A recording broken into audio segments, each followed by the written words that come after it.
Gradska opština Rakovica prepoznala je akciju Čisto lice Srbije kao jednu korisnu i dobru akciju, uključila se u akciju i evo danas imamo početak akcije Čisto lice Rakovice, gde prikupljamo električni i elektronski otpad.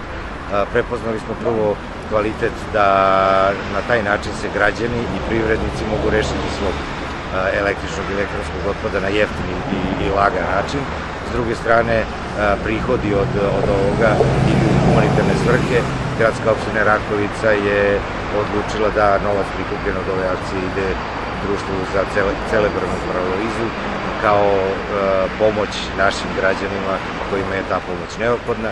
S druge strane, imamo i dizanje svesti naroda, uopšte građana Rakovice o ekološki čistoj Rakovici, jer Rakovica nekad industrijski centar svoju perspektivu vidi u turizmu, u ekologiji i to je ono čemu težimo, a ova akcija je samo jedan korak u nizu koraka ka lepšoj i čistijoj Rakovici i Rakovici kao centru turizma grada Beograda, a bogami i šire.